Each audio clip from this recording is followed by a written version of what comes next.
for nothing. Oh, we're live.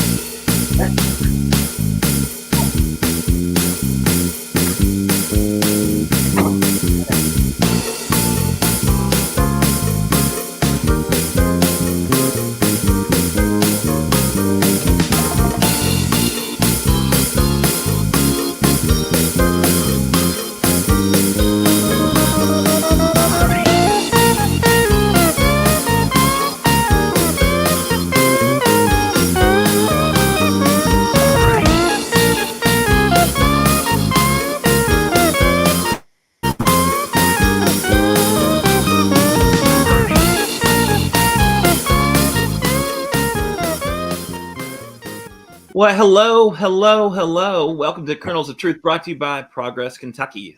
We have an important episode for you this week. We are covering some big Kentucky political news with a Russian twist. We've got Doug Price coming correct with Doug Price is Right, back after a too long hiatus. And we're happy to welcome Louisiana's founder and leader of the Noir Black Chamber of Commerce, John Shaw Wu, to the show. We then close with a critical call to action. But before we get into it, are you ready to help turn Kentucky purple? Because we know our Commonwealth has some work to do. We're going to beat back the red wave of bad politics and policy from the GOP supermajority in Frankfort, from about a dozen bills, which are looking to put their judgment between your kids and their teachers, to cutting taxes for the wealthy while blocking investments in our Commonwealth. We are going to need your help. If you want a Commonwealth that works for all of us, join Progress Kentucky. We don't make it too hard. All you got to do is follow us on Facebook, on Twitter, on Instagram, wherever you spend time on social media. Make sure to like and share and comment on our content. Join our Facebook group, Kernels of Truth on Facebook. If you like what you're hearing right now on the show, on the live stream, on the podcast, give us a thumbs up, leave us a review, or share out the show. Really, give us a thumbs up. Help us boost the algorithm so more folks get the message and get some truth about what's going on in Frankfort and across our Commonwealth. But before we get into it, let's check in with our co-hosts, wonderful folks spending their evenings with you here on the interwebs.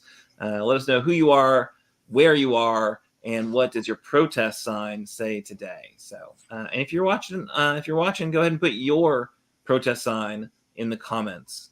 What are you protesting today?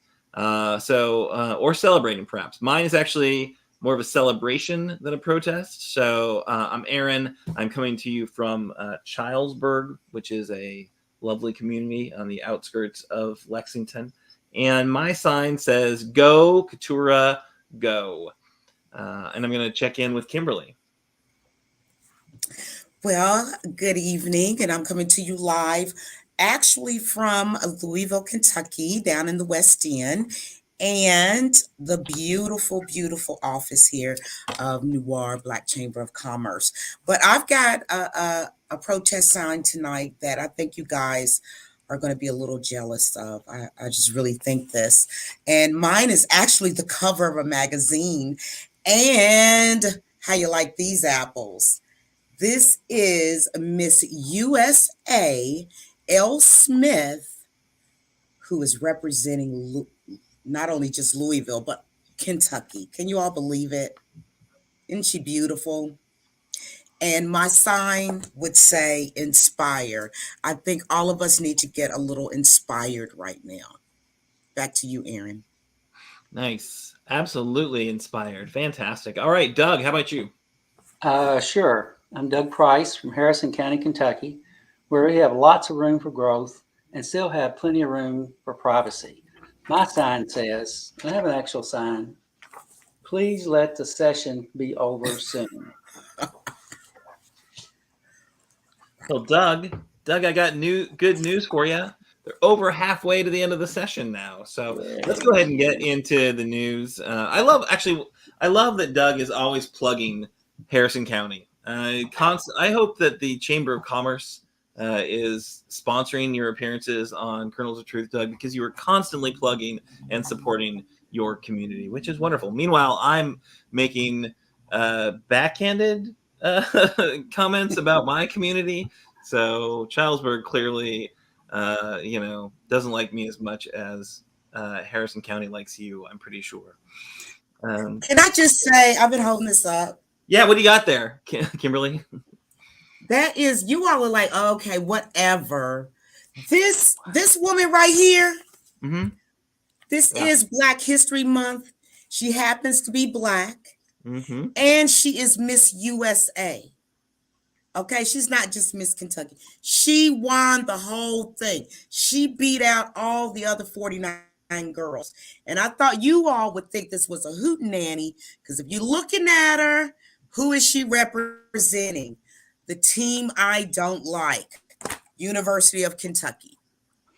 Whoa, let's not get into that. I mean, we like to cover some, controversial issues, but we want to stay well away of the Louisville v. UK. All right, so I love all of them. She seems awesome. Was she a local newscaster? Was that her Yes, gig? she was. She was right here in Louisville at WHS, but she has to live in LA now because the USA people, they tell her where she needs to live. Oh. She was doing the Y at a UK basketball game, which is a great honor. They've never asked me, but maybe one of these days they will. Maybe so. Maybe you can come down here and do an L. I would do it down. Okay, Aaron, we're done. We're done. Yeah.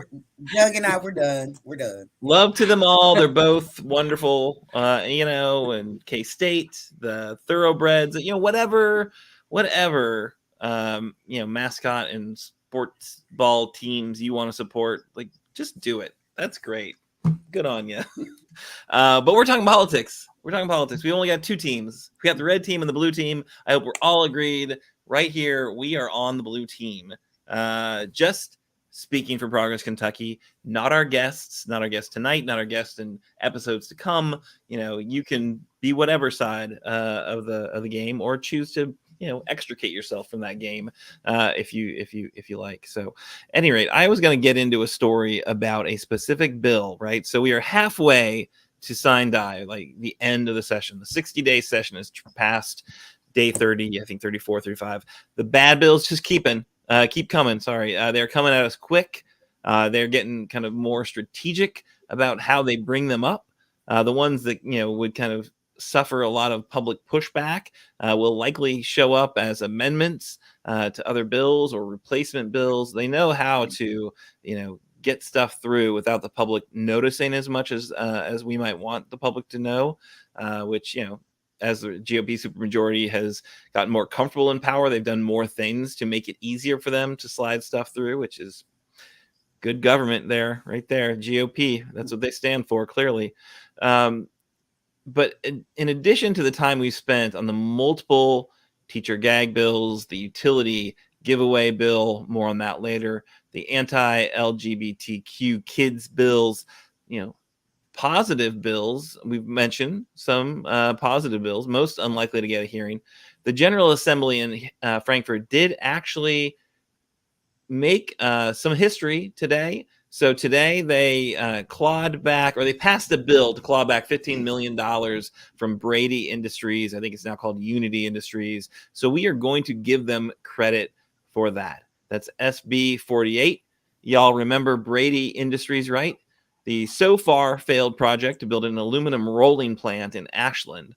This was an investment championed by then Governor Matt Bevin. It was rubber stamped by the GOP supermajority with precious few questions. Some of the other key funding beyond our tax dollars was from Russian oligarch Oleg Deripaska's company, $200 million more in a contract to purchase the aluminum.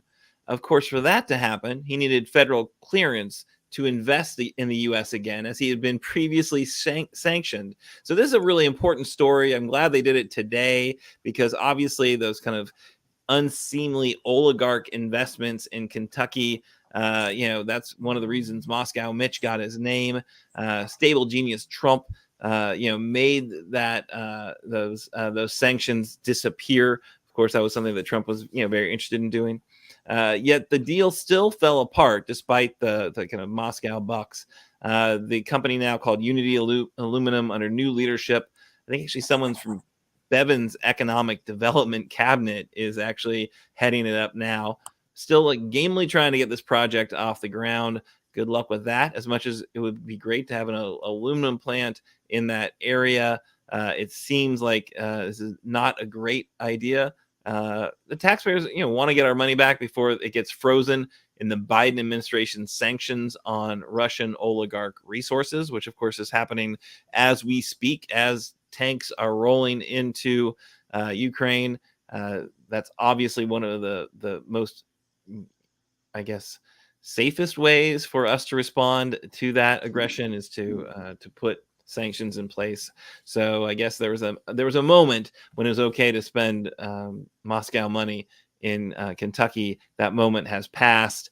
We will see what happens with Unity Aluminum, but wonderful to hear that SB 48 passed today through the Senate to get that money back. Of course, it'll have to go through the House as well. I think it's unanimous, so it was a very unifying. Hey, they earned the name Unity Aluminum because they got everyone to vote to try to get that money back. $15 million.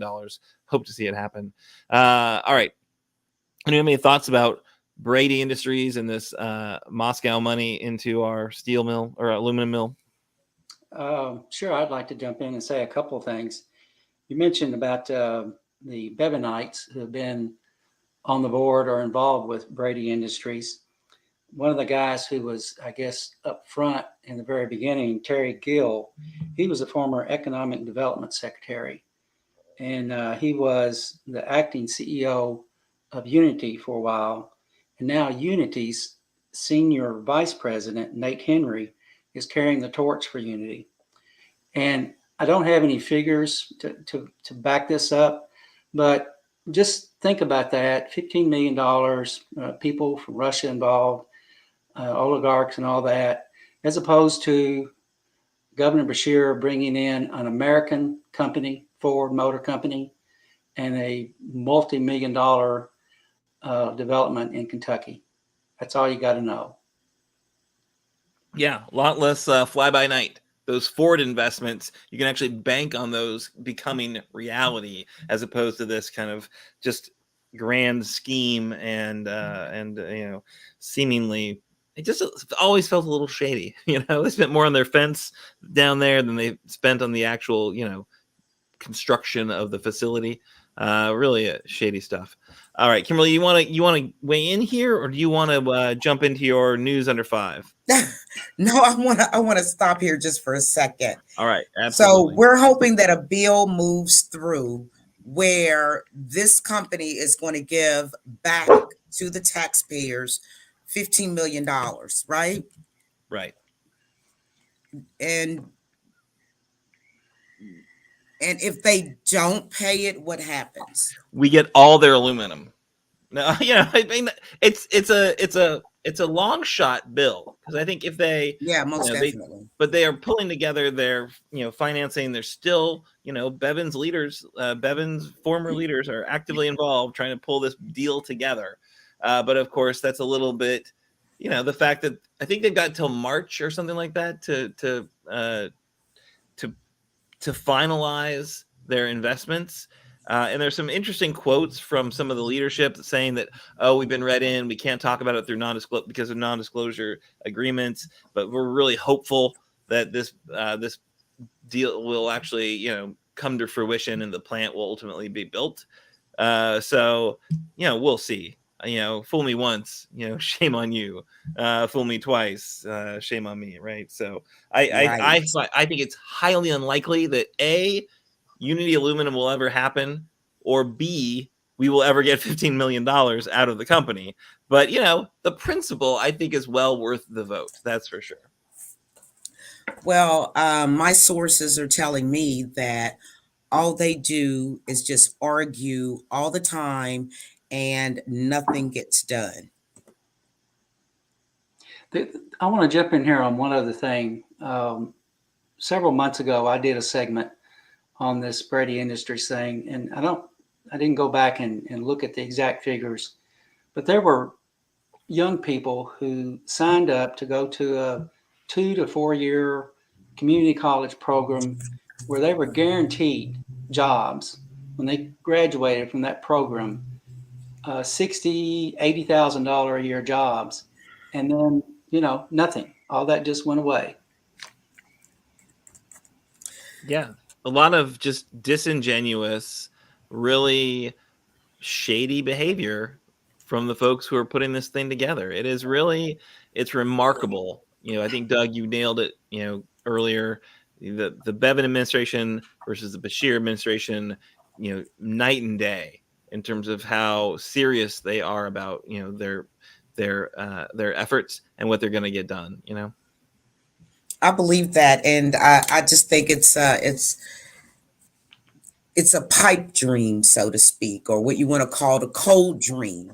And I also feel like they just put these things out to make the constituency think that they're doing something when they need to be working together for middle class, poor, high class, whatever the case may be, working for Kentuckians.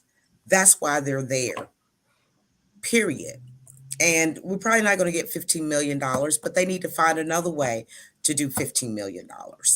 But they're not going to do that. So our best bet is to continue to vote them out and vote in the people that are actually going to propel the things that we need, actually.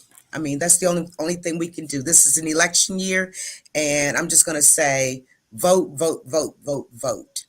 That is the most we can do, because this particular circus in Frankfurt is not going to change anytime soon until we get them out of there. And it's like, what, 25 of us, and what is it, 75 of them? It's not going to change. Back to you, Aaron. Oh yeah, no, I think you're right. If we want better leadership, we need to elect better leaders. It's that Exactly. simple. Yes. All right, so we've got. Speaking of electing better leaders, I think you've got a story that absolutely speaks to that. But yeah, so you've got your news under 5. I think Doug's got his timer ready to go. And I don't trust him anymore either. You're hard to trust please. You're hard to please. I think the last 2, if not 3 episodes of Kernels of Truth, you have come in under the timer. So no one's got their thumb on the scale here, Kimberly. Everyone's rooting for you. No one's getting in your way. We're not cheating. I'm ready to start. Okay. So first up is the most phenomenal news that's going to make everybody so happy, and that we have a new state representative. Keturah Herron took the place of State Representative Reggie Meeks. And not only that, she is the first openly LGBTQIA plus state representative from Louisville. So, I mean, it was just wonderful. I went to the watch party last night at a hotel here called the VU guest house. Actually, it was just really nice. And so many people were there, just giving her all the motivation, congratulating her, and celebrating Keturah Herron. And she was our guest last week. Am I correct, Aaron, on that? Yes, last week. She got the very famous Kernels of Truth bump. Got her right into office. I think you're running into my time, Aaron. You asked me a question. I gave you an answer. So she is marvelous. She's been dealing. She's been dealing.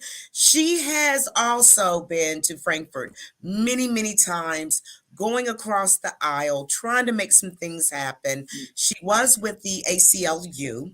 She had to give that up to become our state rep. The special election was yesterday. Although turnout was dismal, she still won by a landslide.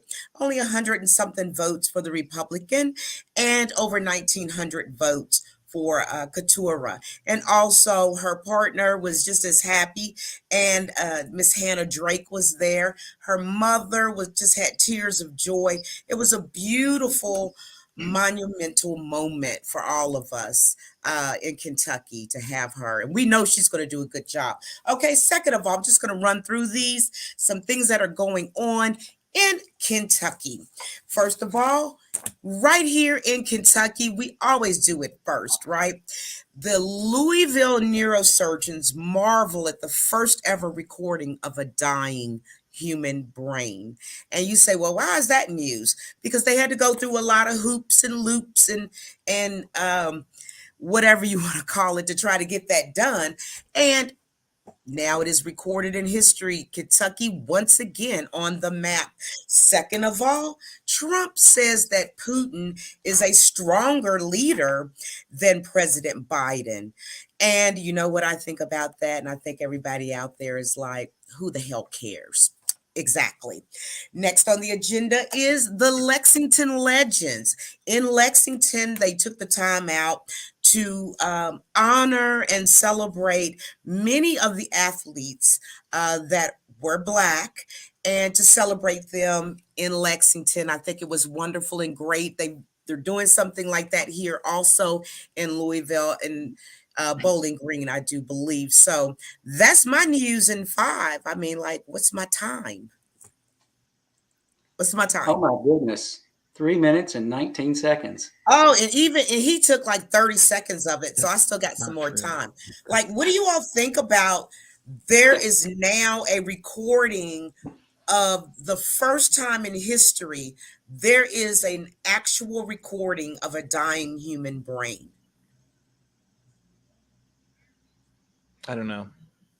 I don't have a lot. I don't have a lot of thoughts about that one. My brain is right now dead. Apparently, I don't have anything to say about that.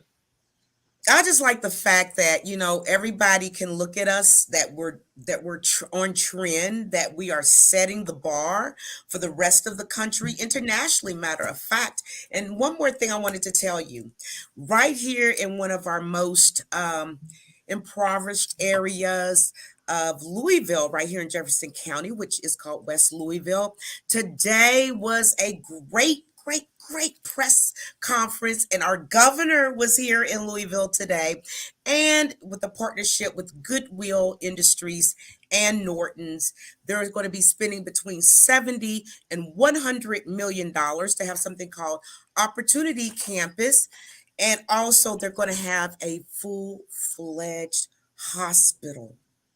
ER, everything, a hospital. It's been over 100 years since there was a hospital in this particular area of town. And that's my news in 5. Awesome. Good stuff. Thank you for sharing some positive news there, some creepy news there, and some bad news. So, you gave us everything we could possibly hope for, Kimberly. Thank you. All right. Now, really excited that we're going to be bringing back our wildly popular segment.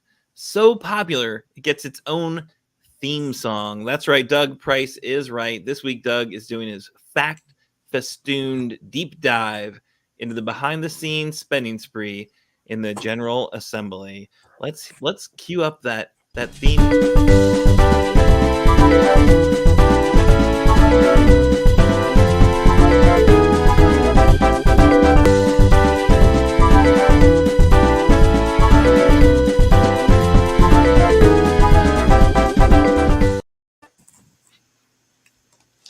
Welcome to another edition of Doug Price is Right, bringing truth to the people.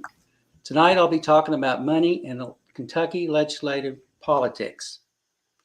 The other night I was mindlessly listening to goings-on in the Kentucky House. I heard a Republican legislator, talking about a bill he supported that sought to limit the amount of funds being provided to county clerks in an effort to help with elections. The representative said, "We want to get money out of politics." I almost fell on the floor. But let's talk about money in politics as it relates to information from the Kentucky Legislative Ethics Commission, along with information from a Courier Journal article written by one of my favorite reporters, Joe Sonka.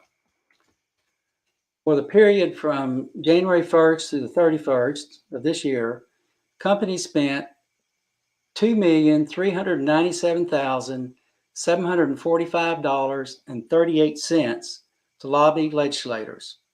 That's 1 month.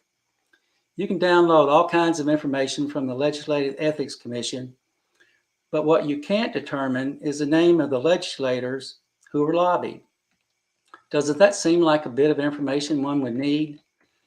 I talked with a friend who is a registered legislative agent, and he confirmed that the Ethics Commission does not require agents to note what legislator they connected or contacted in order to support or oppose bills.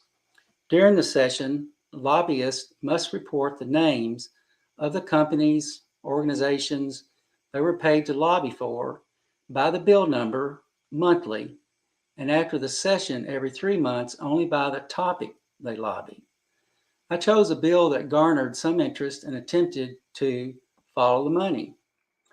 Representatives Dixon, Pfister, DJ Johnson, Lawrence, and Sharp co-sponsored House Bill 447. This is a bill that provides a tax break for individuals who own and register airplanes in Kentucky. I was able to determine that Norton Healthcare paid money to lobby on this bill, and possibly on behalf of a company called Air Methods Corporation. Air Methods also paid a lobbyist on a different bill. The missing part of the puzzle is whether or not the above reps were lobbied by either of those corps to convince the reps to write and or support the bill. I contacted the Ethics Commission to inquire about this, and the executive director, Laura Hendricks, stated that lobbyists or employers are not required by law to report which legislators they lobby. We know who proposes and passes the laws, so don't expect this policy to change. Again, over $2.3 million was spent in 1 month by corporations, orgs, nonprofits, etc. We have no idea of the names of those members who were lobbied. Kentucky League of Cities has interest in House Bill 297, which was a housekeeping bill filed on behalf of the Kentucky Public Pension Authority Board. An amendment filed on this bill, and I believe dictated by the Kentucky League of Cities, was approved by the House and sent to the Senate for action. How much did KLC spend to lobby on behalf of an amendment to this bill that is not supported by the KPPA? We know that in January, KLC spent $26,114 lobbying legislators. KLC was mentioned on the floor as being an org that lobbied in favor of an amendment, one that I ardently oppose along with many other retirees of the Kentucky state government. The system is stacked against we the people in the favor of those with money. Here are some of the other top spenders in the month of January 2022. Kentucky Chamber of Commerce, $41,000. ACLU, $39,000. Kentucky Hospital Association, $37,600. Altria Client Services, almost $25,000. And Pac-O-Matic of Kentucky, $20,500. The one you don't recognize in this list is Pac-O-Matic. This company manufactures a game called Burning Barrel with cash rewards. But critics say it's virtually indistinguishable from casino slot machines, which are illegal in Kentucky. According to the Kentucky Lottery Corporation, there are now at least 1,245 Pac-O-Matic type machines in 317 retailers across 66 counties in Kentucky. Will that 20,500 buy legislation? My best guess, stay tuned. The bottom line, it's all about the money. Businesses do not spend millions of dollars and expect nothing in return. Back to you, Aaron. Thanks, Doug.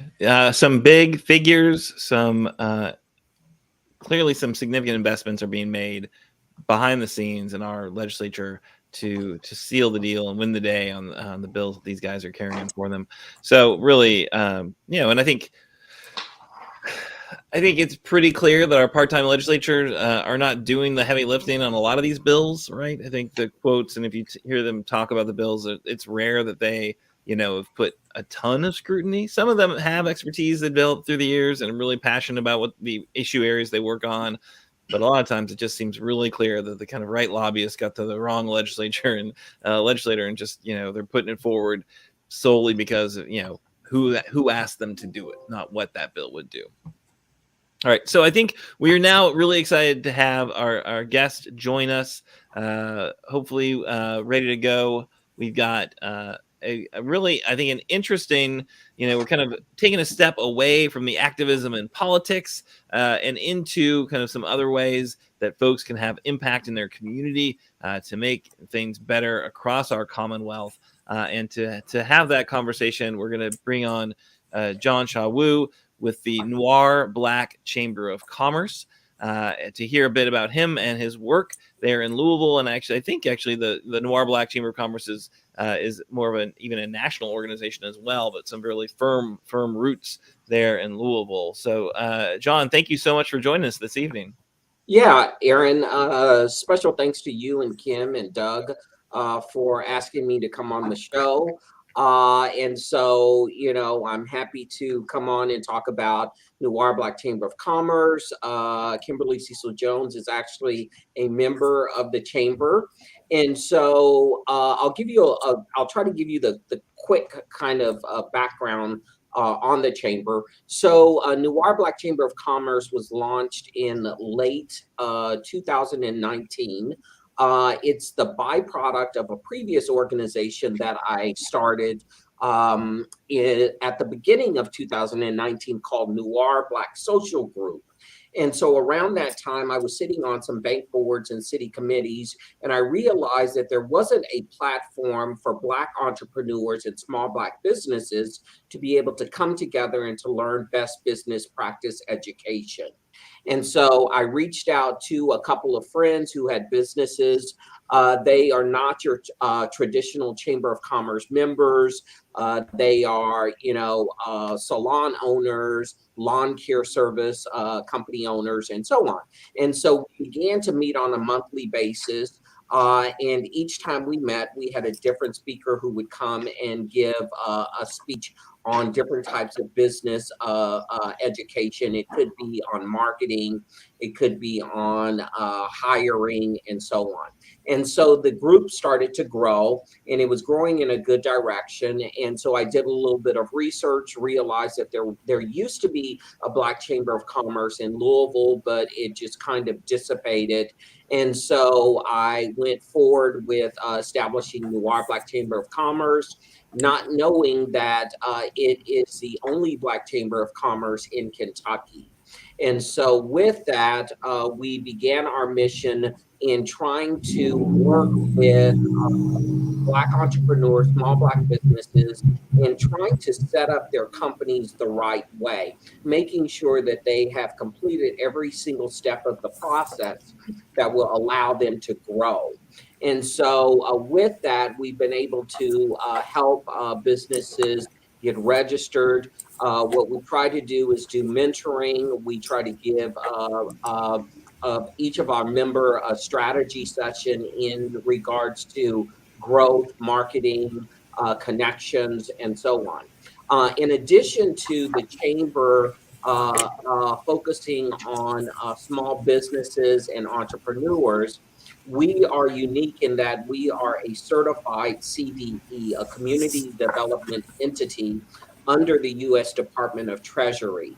What that means is that we are actually able to identify large economic development projects in low-income areas around the country, and we can submit those projects once a year to try to receive new market tax credit allocations to then be able to sell those and fund those projects. So I was very interested in getting that certification because there are two national programs specific for low-income areas to create economic development. Those programs are new market tax credits and opportunity zones projects.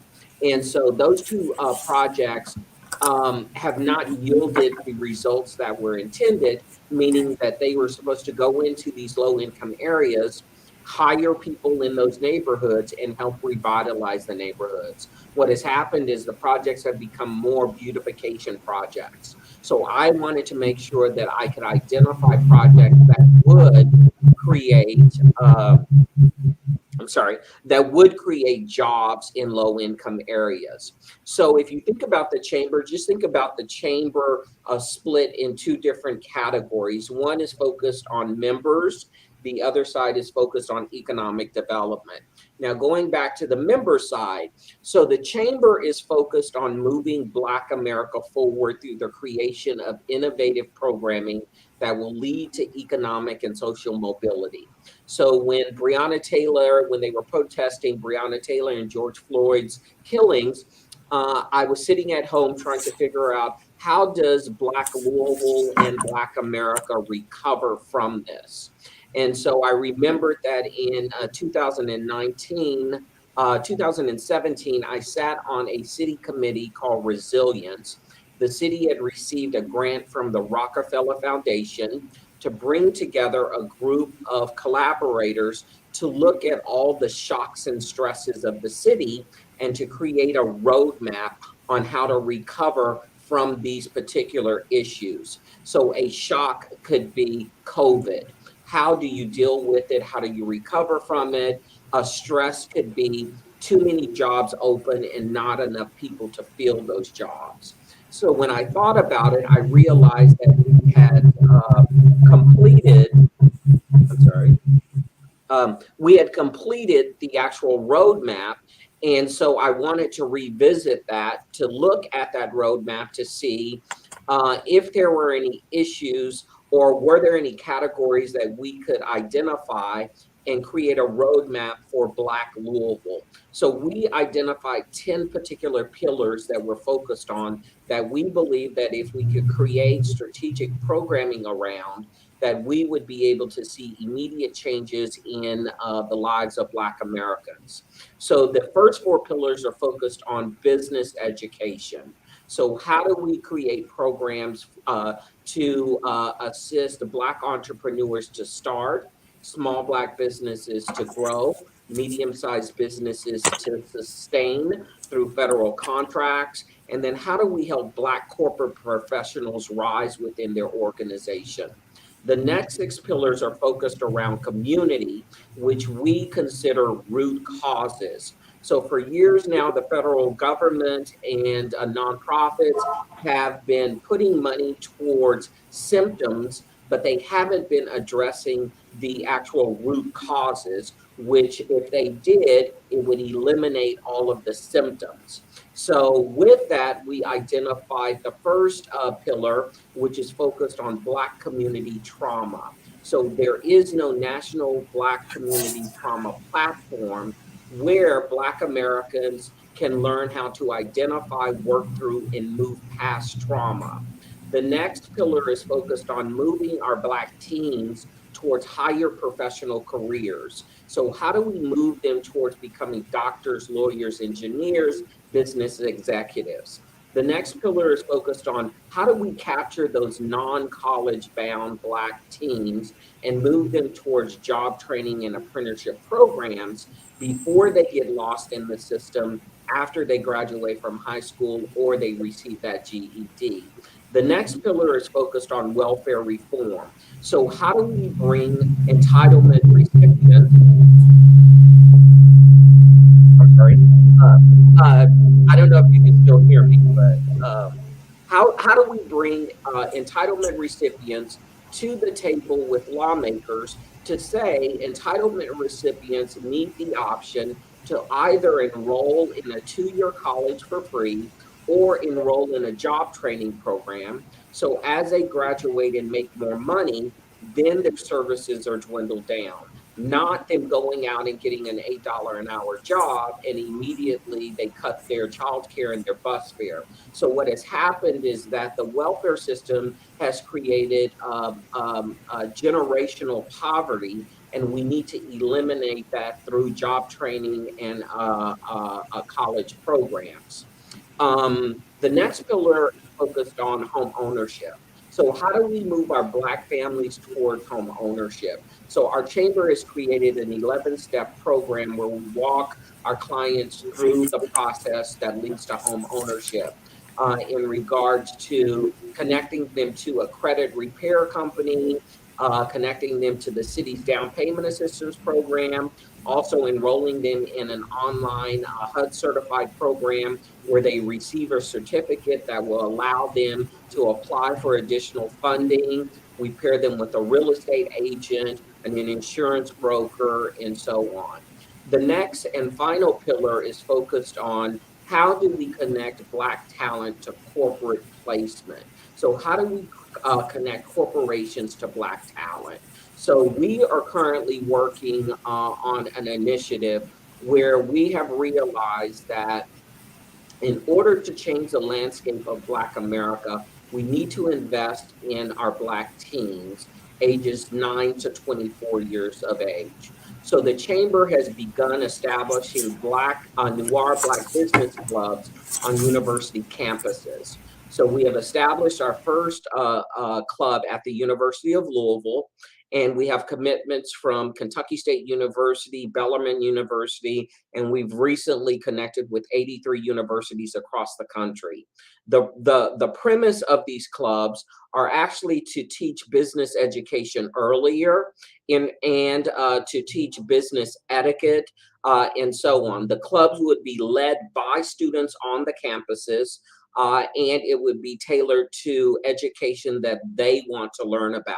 For example, they are interested in learning resume building, networking, internships, job placement, public speaking, presentation, and so on. So we believe that if we could start earlier with our program, we're even focused on elementary school, middle school, high school, and college students. So if we could start very early, then what will happen over time is we'll see more successful Black entrepreneurs and Black corporate professionals. So that kind of gives you a little bit of an overview of what we actually do as the Chamber. We currently have over 280 members across 16 states. So we started in Louisville with about 10 members, but we've actually grown nationally.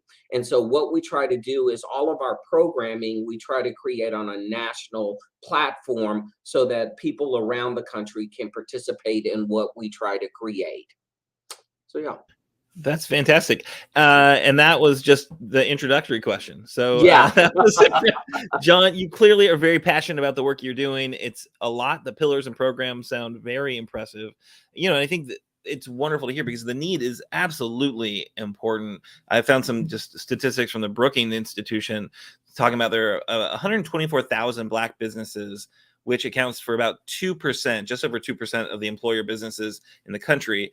But Black folks in our country are about 14%, right? So if Black business ownership kept pace with, the actual, amount of folks in the population, there would be about almost a million more Black businesses in our country.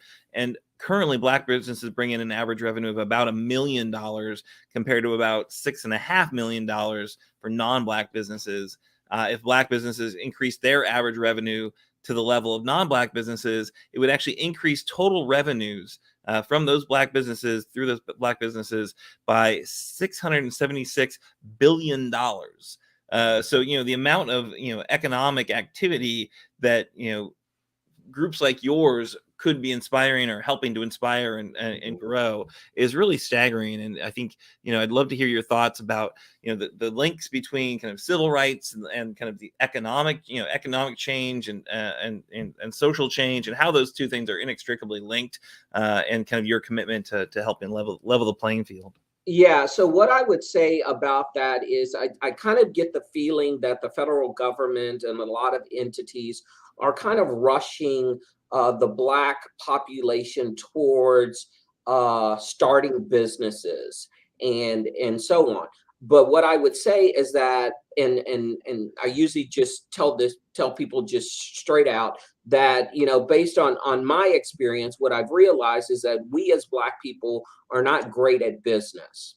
We're not great at business because we haven't been in that role for 400 years, and that experience has not been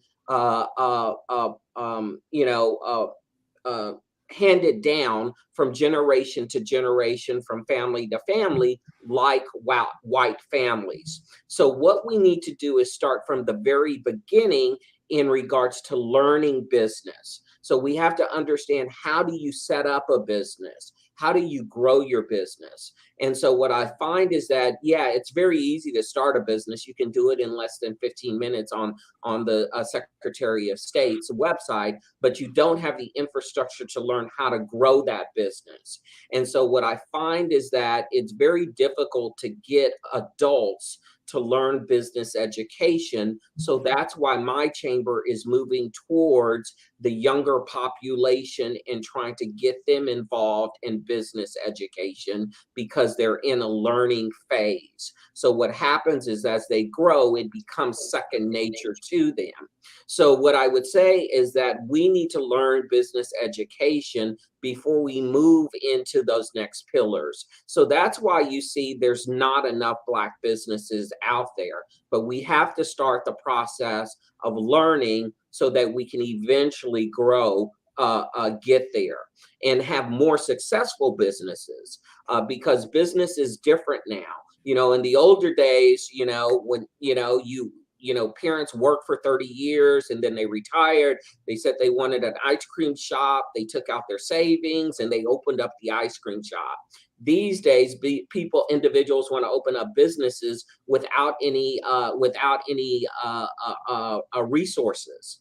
And so that's very difficult, because you can't open up a business without having any money.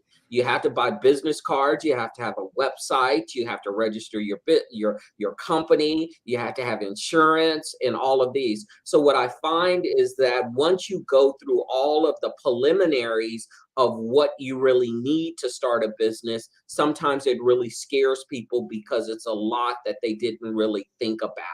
And so those are basic things that you have to have in order for you to be prepared to be able to move to those next steps. So yes, there are government contracts out there. Yes, there are a lot of companies that want to deal with Black businesses, but the problem is that we are not ready to take on those contracts and to move into those arenas. Sure, there are some Black businesses, because there's some exceptions to the rules. Yes, you have the Oprah Winfreys and you have the Junior Bridgmans, who are excellent business people, but when you compare them to the total Black population, they're very few of them. So we have to start from the very beginning and teach that business education. So with that said, I hope I answered your question. Yeah, that was great. I also seems really clear that your entrepreneurship, your kind of incubator there, you're very inspired by the Breonna Taylor protests and kind of the tragedy that happened with Breonna. How specifically did that kind of how did that compel you to change what you were doing with Noir, Black Chamber of Commerce? Yeah, so I think that with the Breonna Taylor protest, and what had actually happened was, in the end, it ignited Black America. And with the decision and the outcomes that resulted from that, Black people realized that we cannot rely on the system. If we're going to move forward, we have to believe in ourselves, and we have to put forth the effort ourselves to actually reach that plateau. And so we saw a lot of energy. We saw a lot of, new types of businesses coming about. But what I would say is that it was very difficult. At one point, I was trying to meet with some of those protesters to find out, why are you out here? So that we can put pen to paper to work or identify where are the issues that you want to address and how are you going to address them. The issue was, no one wants to put pen to paper. everyone has an idea, everyone wants to protest, but they don't want to come up with a strategic plan on how are you going to get there? How are you going to strategically move through the system to try to get the changes that you actually need? So, yeah, I wrote an article that, there's a lot of noise, but there aren't very many people who are really ready to put in the hard work to make those things happen. That I think makes a lot of sense. And Nate from our crew has a similar, appreciates that perspective for sure. I guess one thing I'd like to just ask you about, and then I'll throw it to my co-host. The Biden administration has put forward the Justice 40, which basically means that all federal dollars that are going out in the community, and of course with the infrastructure law, with the American Rescue Plan, a lot of federal dollars are going kind of out into the communities, and their commitment there is that at least 40% of those are going to be going into environmental justice communities, communities of color that are battling other kind of public health threats because of their location, proximity to to sources of pollution, et cetera. Is that something you guys are wrestling with? Are you thinking through strategies to kind of engage in that space, or what's your thought process around the Justice 40 initiative? Yeah, so our chamber is really focused more on the educational part. And so, in regards to, social justice and all of that, we are a 501c3. We were actually able to get that designation because we're focused on education. So we're not allowed to lobby like a GLI, which is a 501c6. And so on. So, we are trying to really just stay in the lane that we've identified and trying to see how do we build on those 10 pillars that we believe that are critical to Black America. And so there's,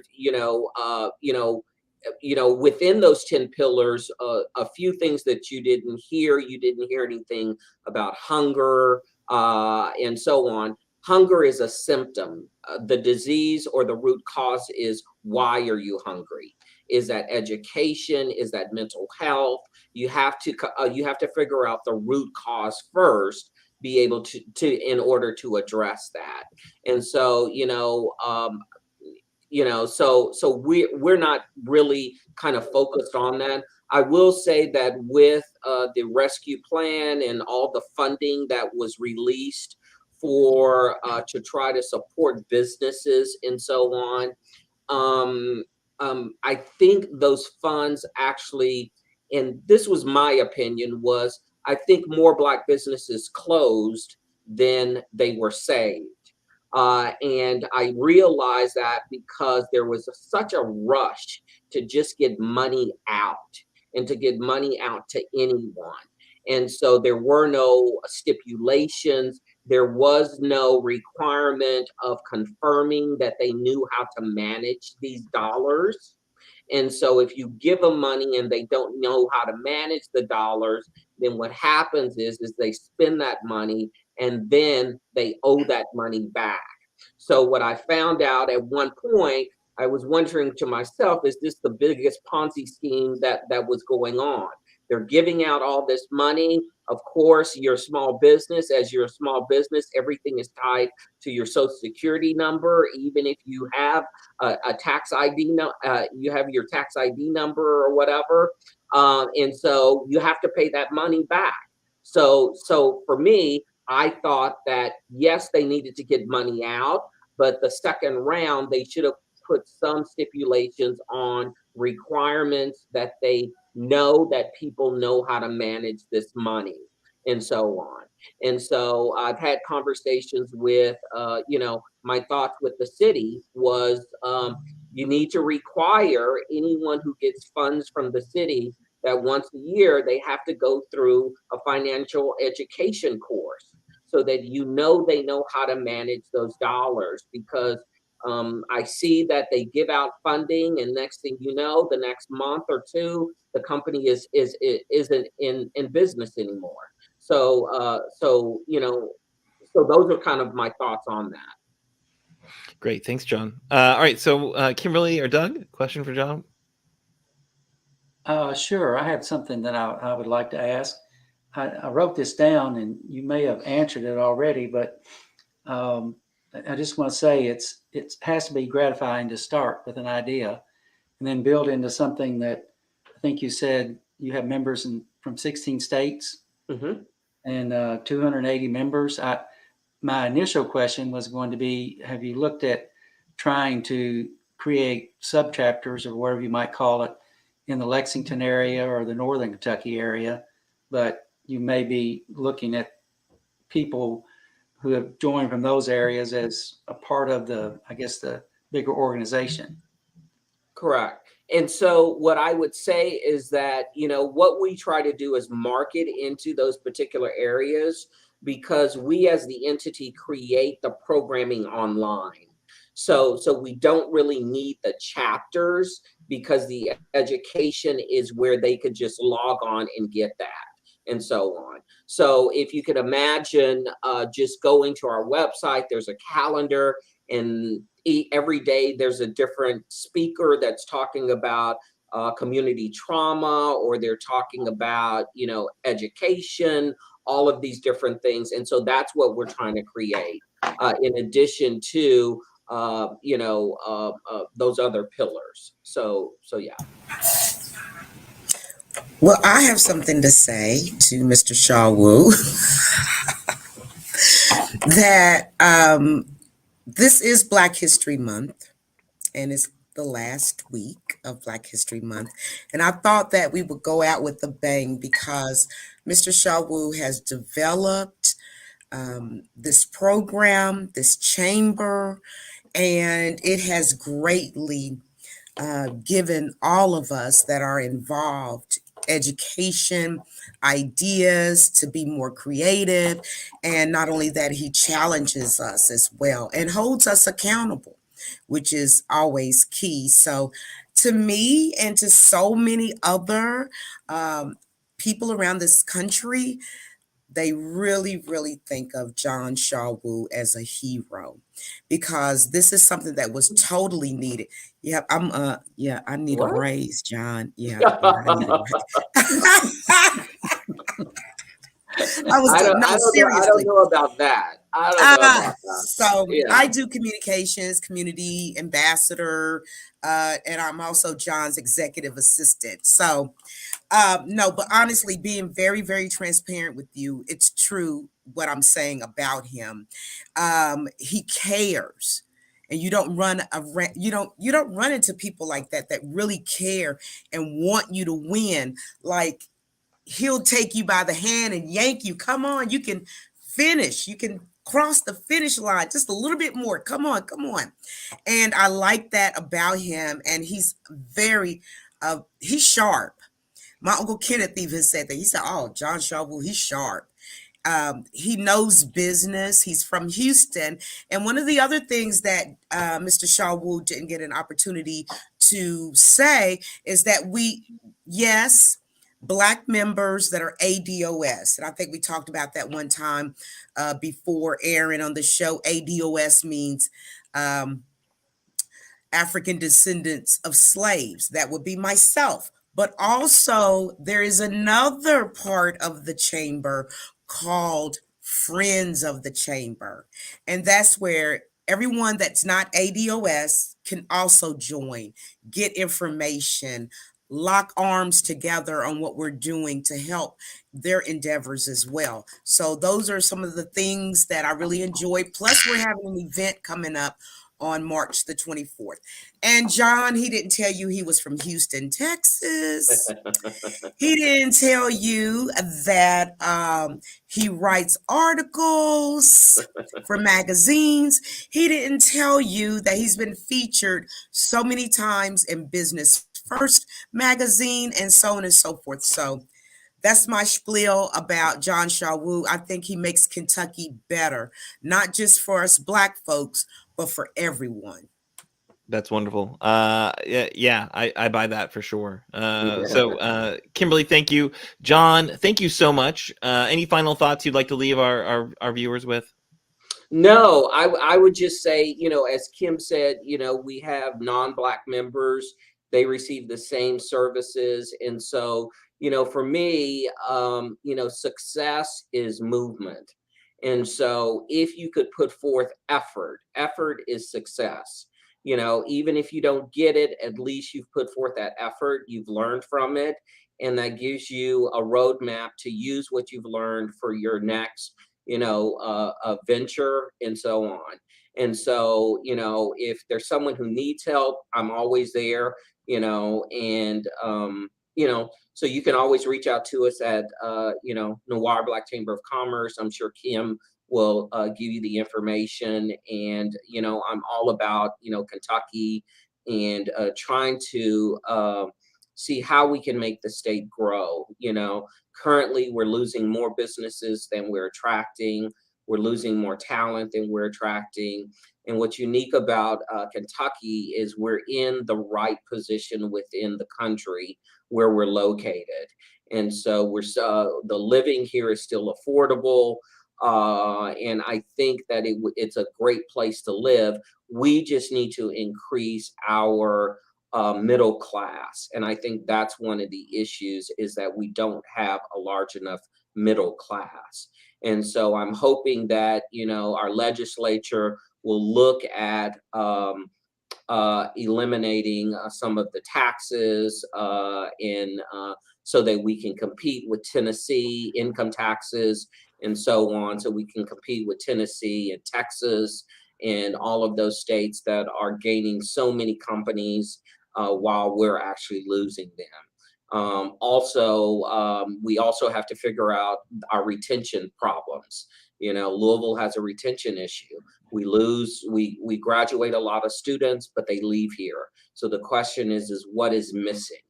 And so I've been working with a few people trying to figure out what is the next industry for Louisville. And so we've come up with a few ideas that might be able to attract, new people here. But the question is can we retain them? And so yeah. But thank you for having me on the show. And like I said, if you need anything, just let me know. Absolutely. Thank you so much. Appreciate your thoughts and provocative ideas there about how to attract and retain businesses and talent. Absolutely concur. We need to do it. I think the pathways to get it done require, folks working together for sure. Yeah. So have a great rest of your week and the kind of last week of Black History Month, and go out there and make some history, because it seems like you're doing some amazing work here in Kentucky. We're glad to have your support for our really important communities. So okay, and thank you for what you're doing. Awesome. Okay. All right, so we're going to move on now. We're going to close out the show. We got a few action items to let you know about before we close out. So we absolutely need action. I think John Shaiwu was really nailed it there. Effort. We need to put effort in. That's the success. We need your effort. We are not messing around. We're going to make our state more politically engaged. We're going to win more progressive representation. We've got a plan to do it, but we need your support to make the plan a reality. So right now we are going door to door. We did a weekend canvas last weekend in Winchester. We're calling into rural counties to help determine the best, most powerful way to discuss economic issues with rural county voters we're going to need to support progressive policies and politicians if we're ever going to see a more compassionate Commonwealth. This organizing will be critical to persuade more people to vote for politicians who will stand against the GOP anti-worker, anti-teacher, anti-public health agenda, to turn out those voters to win close elections. Please sign up right now to help out. We are canvassing this Saturday. Join us in Franklin County, 2 to 5. Reach out to me to find out more and to sign up. info@progressky.org is the email address you can hit us up at, or leave a comment in the chat us up in the comments. We will let you know about where to meet up with us in Franklin County. One other action item. This one is a little easier than going out and knocking on doors and talking to strangers. You just got to call a stranger, but they're the nicest people in the world. We're going to ask you to call the legislative comment line. They're the most wonderful people. So we got HB 341, which we've mentioned, I think, a couple of times. You remember Lane Boldman was on a couple weeks back from Kentucky Conservation Committee, and Lane mentioned this bill. Utilities are absolutely at it again. House Bill 341 would streamline the process that utilities use to raise our rates, severely limit the ways that the public and public advocates can participate in the Public Service Commission's regulatory process. Make a quick call to the legislative message line to oppose the bill at 1-800-372-7181. Just let them know you're calling to leave a message for the Senate and House leadership and all of the House Natural Resources Committee. Vote no on HB 341. Help protect customers from increased utility bills and limited public participation in the PSC process. That's all you gotta say. It's that simple. They'll take down your name. They'll figure out who your representative is, but tell them you want to talk to the leave a message for the Senate and House leadership and the House Natural Resources Committee. So that is what we've got going on. Direct action this week. There's also some really cool stuff happening from our partners. KFTC is doing a virtual learning and take action event on the 28th at 6 p.m. They are also doing a rally at the Capitol on March 1st. They've also got Economic Justice Day at the Capitol on March 8th. There's also a voting rights issue introduction webinar that KFTC and Hood to the Holler are doing on the 22nd of March. So lots and lots of opportunities to get involved as the legislative session moves into that kind of back half. Things can really get a little bit crazy. It's really important to kind of watch closely what they're up to and try to stop the bad stuff from moving forward and take advantage of our last opportunities to get some good stuff passed. So again, shout out to the Senate today, voting unanimously to try to claw back some money from Brady Industries. $15 million in taxpayer funds. We deserve that back. We'll see if we get it. I'm not going to be betting on that because, I like my money. But at any rate, with that, I think I'm going to send it over to my fantastic co-host, who did, in fact, line up tonight's guest. If you caught that, it wasn't a conflict of interest, but there was certainly some familiarity with the content and the organization. So, Kimberly Cecil Jones, why don't you take us out? Oh, thank you. Okay. So I just want to say thank you tonight to our wonderful guest, Mr. John Shaw Wu of the Noir Black Chamber of Commerce, and also to Dougie Fresh, Doug Price. It was so great having Doug's prices right back. And always to like one of the best hosts this side of the Mississippi, and that would be Mr. Aaron Viles. So come back next week. Okay, 7 p.m. We will be joined by Nina and Mickey McCoy, our good friends from Martin County, concerned citizens. I love them. I love them. Who will give us an update on how the water is flowing in Martin County and what the General Assembly or Governor Beshear could do to help their long-suffering community out. They do need help. We'll also be bringing back our Campaign Corner segment, a quick hit interview with an advocate, and we'll be joined by Rebecca Blankenship with Band Conversion Therapy with an update on their most important efforts for LGBTQIA plus rights. Progress Kentucky, oh yes, I just want to tell you our disclaimer as usual. Progress Kentucky is a nonprofit organization registered with the Kentucky Secretary of State, organized as a 501c4, is affiliated with the Indivisible Project and the Commonwealth Alliance Voter Engagement, known as CAVE. Progress Kentucky's goal is to educate, organize, increase voter turnout, and advance a progressive agenda through civic engagement. So some graphic content was provided by Couchfire Media, our friends over there. You can look at more of their work at couchfiremedia.com. And I would be so remiss if we did not give a shout out to our social media chair that produces this show for us, Miss Annabelle Nagel. We love her. Thanks, Annabelle, for what you do every week. And the Jones Report is coming back up very, very soon. Thank you to Nate. Oh my gosh, that song, it gets me hyped up and I'm dancing. So you can find more information and hear some of his great songs at natosongs.com, N-A-T-O songs.com. And if you miss our weekly live stream, don't fret. Just go on Facebook.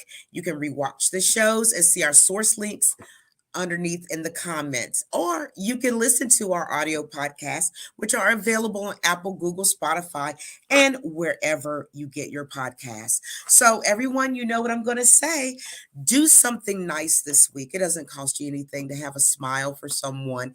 Call someone up, text someone, inbox someone, say, hey, I was just thinking about you. I don't want anything from you, just thinking about you, sending positive energy your way. So do it. And until then, same bat channel, same time. See you next week on Wednesday. Have a good week.